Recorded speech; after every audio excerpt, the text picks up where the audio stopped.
Hello everyone and welcome back. Today I want to talk about something very personal. Because for a long time, I believed there was a problem with the way I was learning English. I would watch videos online, and I noticed that many of the most successful English speakers seemed incredibly outgoing. They were energetic, they were confident, they could talk to anyone, they always had something to say. And little by little, I started comparing myself to them. The problem was that I'm not naturally that kind of person. I've never been the loudest person in the room. I've never been the person who walks into a conversation and immediately becomes the center of attention. In fact, I've always been much more comfortable listening than talking, and for years, I thought that was a disadvantage. I thought maybe learning English was easier for extroverts. Maybe they had some natural advantage that I didn't have. Maybe they were simply better at communication. Have you ever felt that way? Have you ever looked at someone speaking English confidently and thought, I could never do that?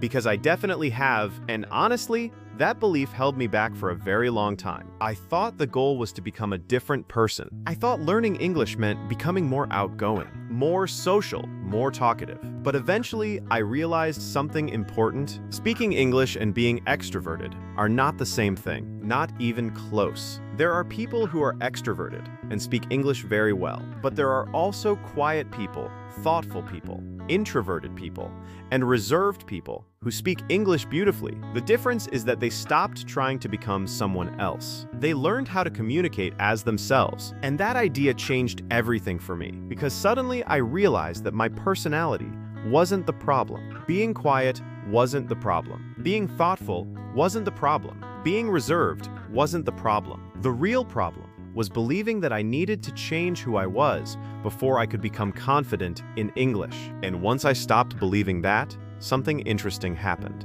Learning English became less stressful. I stopped comparing myself to the loudest people. I stopped judging myself for not speaking all the time. And I started focusing on something much more important. Communication, not performance. Not impressing people. Not trying to sound like the most confident person in the room. Just communication. Just expressing ideas. Just connecting with people. And honestly, I think there are thousands of English learners who need to hear that, because maybe you're listening right now and you're a quiet person too. Maybe you're someone who enjoys listening more than speaking. Maybe you're someone who thinks carefully before answering. Maybe you're someone who doesn't enjoy being the center of attention. And if that's you, I want you to know something. There is absolutely nothing wrong with that. And it certainly doesn't mean you can't become a confident English speaker. In fact, some of the best communicators I've ever met were quiet people. They simply learned to trust their own voice. And today, that's exactly what we're going to talk about. Mark, I think that's a topic that doesn't get enough attention. When people talk about learning English, they usually focus on grammar, vocabulary, pronunciation, or listening skills. And of course, those things are important. But very few people talk about personality. And yet, personality affects the way we learn much more than most people realize. I remember meeting students who were incredibly intelligent. They understood English very well. They could read articles, watch videos, listen to podcasts, and sometimes their grammar was actually better than the grammar of students who spoke much more often. But there was one thing that made them doubt themselves. They were quiet, and because they were quiet,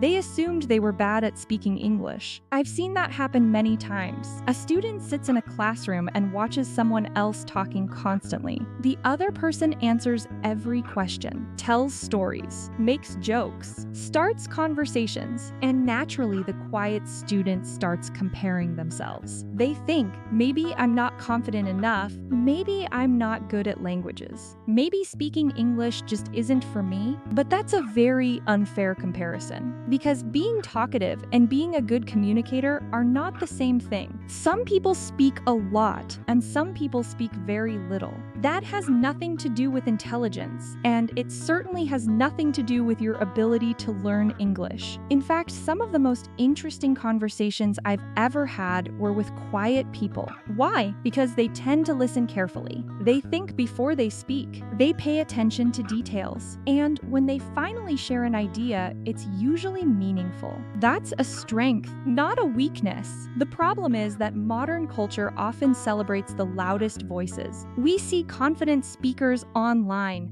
We see charismatic presenters. We see people who seem comfortable talking to anyone, and we start believing that's the standard. We start believing that confidence looks the same for everyone, but it doesn't. For some people, confidence means speaking to a large audience. For others, confidence means having a thoughtful conversation with one person. Both are valid. Both require communication skills, and both can be done in English. I think one of the biggest mistakes learners make is assuming they need to change their personality before they can become fluent. But fluency doesn't require a new personality. It requires practice. It requires patience, and most importantly, it requires self-acceptance. Because once you stop fighting your personality, you can start using your strengths instead of focusing on your weaknesses. And honestly, I think that's where real confidence begins. Sarah, I think that's where many quiet people become frustrated with themselves, because sooner or later, they start believing that being quiet means they're not confident. And I understand why. When we look around, confidence is often represented in a very specific way. We see people speaking loudly. We see people speaking often. We see people dominating conversations. And naturally, we start associating those behaviors with confidence. But over the years, I've realized something. Confidence comes in many different forms. Some people express confidence by speaking a lot. Others express confidence by speaking with intention, and those are not the same thing. I remember attending meetings where one person spoke almost the entire time. They had an opinion about everything. They were energetic. They were expressive. And honestly, there was nothing wrong with that. But then there was usually another person in the room, someone much quieter, someone who listened carefully, someone who spoke only a few times. And yet, when they finally shared an idea, everyone paid attention. Why? Because what they said carried weight. It was thoughtful. It was clear. It was meaningful. That experience taught me something important. The amount you speak is not always a measure of confidence, and it's definitely not a measure of intelligence. The same thing happens when learning English. Many quiet learners put enormous pressure on themselves. They think, if I'm not speaking all the time, I'm failing. If I'm not the most active person in the conversation, I'm doing something wrong. If I need a few seconds to think before answering, I'm not fluent. But none of those things are true. In fact, taking a moment to think before speaking is something many native speakers do every day. Good communication isn't always fast. Sometimes good communication is thoughtful. Sometimes good communication is calm. Sometimes good communication is knowing exactly what you want to say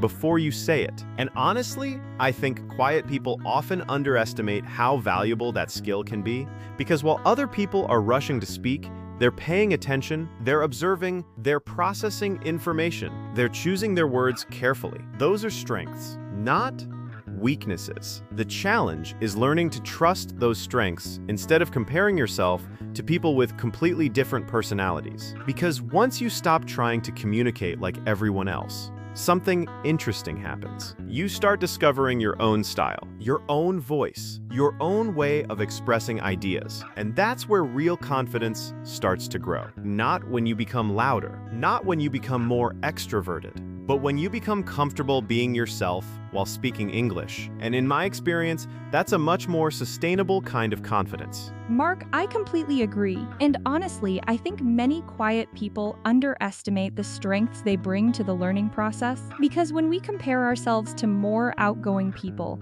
we tend to focus on what we think we're missing. We notice that they speak more. We notice that they seem comfortable starting conversations. We notice that they appear confident in social situations. But we rarely stop and think about the strengths that quiet people often have. For example, many quiet people are excellent listeners, and listening is one of the most important skills in language learning. Before we can speak naturally, we need to understand naturally. We need to hear patterns. We need to recognize vocabulary. We need to become familiar with the rhythm of the language. And people who enjoy listening often spend more time developing those skills than they realize. I know this because I've seen it happen many times. Some learners speak less than everyone else in the room, and because of that, they assume they're falling behind. But then one day, they surprise everyone. Their listening skills are excellent. Their understanding is strong. Their vocabulary is larger than they thought. Why? Because while everyone else was focused on talking, they were paying attention. They were absorbing information. They were learning in a different way. Another thing I've noticed is that many quiet people are naturally observant. They notice details. They notice patterns. They notice how people actually use language in real conversations. And that's incredibly valuable when you're learning English. Because language is full of patterns. The more patterns you notice, the easier communication becomes. I've also noticed that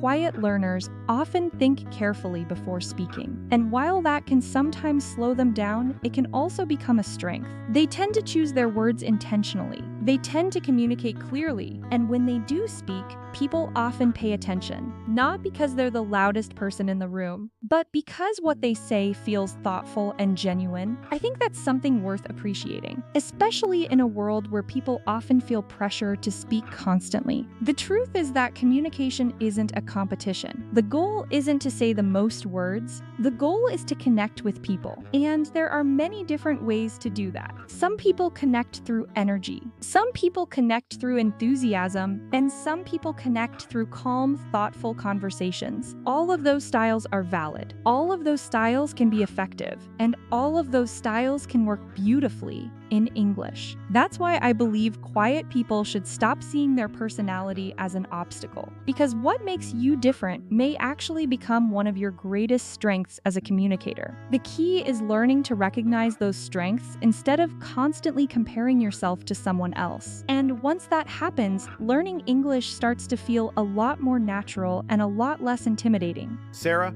I think one of the biggest misconceptions quiet people have is that they need to become more outgoing before they can participate in conversations confidently. And honestly, I understand where that idea comes from. When you're learning English, it often seems like the people who make the fastest progress are the ones who are constantly talking. They're always starting conversations. They're always asking questions. They're always putting themselves in social situations. And when you're naturally quiet, that can feel intimidating. You start thinking that maybe you're doing something wrong, maybe you're not practicing enough, maybe you're not speaking enough, maybe you're falling behind. But over time, I realized something important. Being a quiet person doesn't mean avoiding conversations. It simply means approaching conversations differently. For example, I used to believe that a good conversation required me to talk a lot. I thought I needed to tell stories, make jokes, and always have something interesting to say.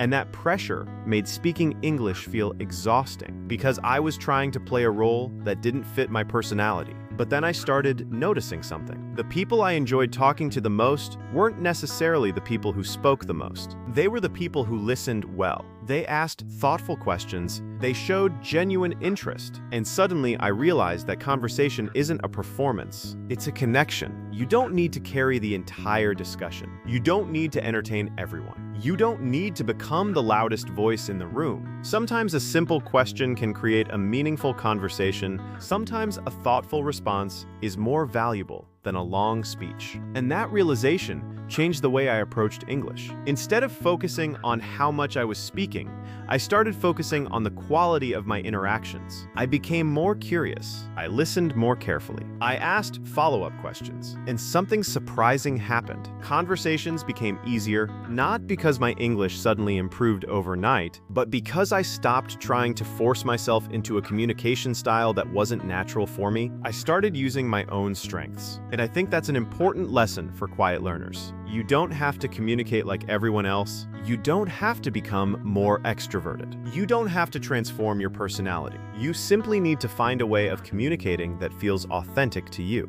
Because confidence doesn't come from pretending to be someone else.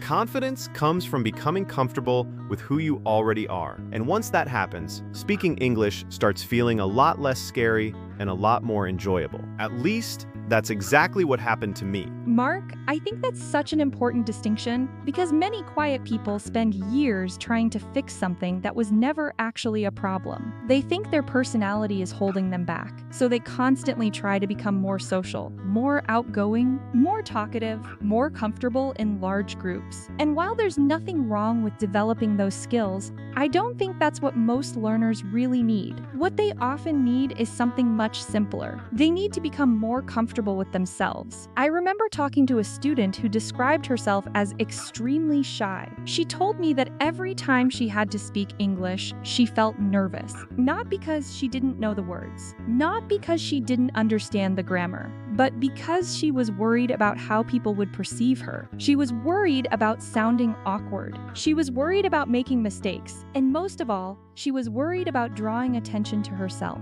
Now, here's what I found interesting. When we talked in smaller groups, she communicated beautifully. She was thoughtful, she was intelligent, she had interesting ideas. She listened carefully, and when she spoke, people genuinely enjoyed hearing what she had to say. The problem wasn't her English. The problem wasn't her personality. The problem was the pressure she was putting on herself. She believed every conversation was some kind of test. Every interaction felt like an evaluation, and that's exhausting. I think many quiet learners experience something similar. They walk into a conversation thinking they need to prove themselves. They need to sound fluent. They need to impress people. They need to avoid mistakes. And that pressure creates anxiety. But what if we looked at conversations differently? What if a conversation wasn't a performance? What if it was simply an opportunity to connect with another person? Suddenly, everything changes. You stop focusing on yourself so much. You stop analyzing every sentence. You stop worrying about how you sound. And instead, you become curious. You become interested in the other person. You listen. You respond. You engage naturally. And that's when communication starts to feel easier. Not because your English suddenly improved, but because your attention shifted away from fear. One thing I've learned over the years is that people rarely remember every word you say. They rarely remember your grammar mistakes. They rarely remember your pronunciation errors. What they remember is how you made them feel. Did you listen? Were you interested? Did you create a genuine connection? Those things matter far more than perfection. And honestly, quiet people are often very good at those things. They're often excellent listeners. They're often thoughtful communicators. They're often empathetic and attentive. Those qualities create meaningful conversations. And meaningful conversations are what language is all about. So if you're listening today and you're a quiet person, I want you to remember this. You don't need to become louder. You don't need to become more extroverted. You don't need to become someone else. You simply need to become more comfortable being yourself while speaking English. And that's a goal that is achievable for every learner. Sarah, I think this conversation highlights something that I wish I had understood much earlier in my own learning journey. For years, I believed that confidence looked a certain way. I thought confident people were always outgoing, always social, always comfortable speaking in every situation. And because I wasn't naturally like that, I assumed confidence was something I was missing. But now I see things differently. Confidence isn't about becoming the loudest person in the room. It's not about talking more than everyone else. And it's certainly not about changing your personality. Real confidence is much quieter than that. It's being comfortable with who you are. It's trusting your own voice. It's knowing that your ideas have value, even if you don't express them as often as someone else. And honestly, I think that's an important lesson not only for learning English, but for life in general, because the world needs different kinds of communicators. It needs energetic people. It needs outgoing people, but it also needs thoughtful people, good listeners, careful observers, people who take the time to understand before they speak. Those qualities matter. And if you're a quiet person listening to this today, I hope you remember something. You don't need to become someone else to speak English confidently. You don't need a different personality. You don't need to pretend to be more extroverted than you really are. You simply need to give yourself permission to learn, grow, and communicate in a way that feels authentic to you. Because your voice matters, your ideas matter, and the way you communicate matters. The goal was never to become a different person, The goal was always to become a more confident version of yourself. And that's something every learner can achieve. Mark, I couldn't agree more. And if there's one message I hope our listeners take away from today's conversation, it's this: being a quiet person is not a weakness. It's not a limitation, and it's certainly not something that prevents you from becoming fluent in English. You don't need to compete with louder people. You don't need to compare your learning journey to anyone else's, and you don't need to force yourself to communicate in a way that feels unnatural. The truth is that every learner brings something unique to the process. Some people learn through conversation, some learn through observation, some learn by speaking often, and others learn by listening carefully. There is no single personality type that succeeds in language learning. There is no perfect way to become confident. There is only your way, and that's enough. So if you're a quiet person, be patient with yourself. Celebrate your progress. Trust your strengths. And remember that confidence doesn't come from becoming someone else. It comes from accepting who you already are. Keep listening. Keep learning. Keep speaking when you're ready. And most importantly, keep believing that your voice deserves to be heard. Thank you so much for spending this time with us today. We hope this conversation encouraged you and reminded you that there is a place for every personality in the world of language learning. Take care of yourself. Keep practicing, and we'll see you in the next episode.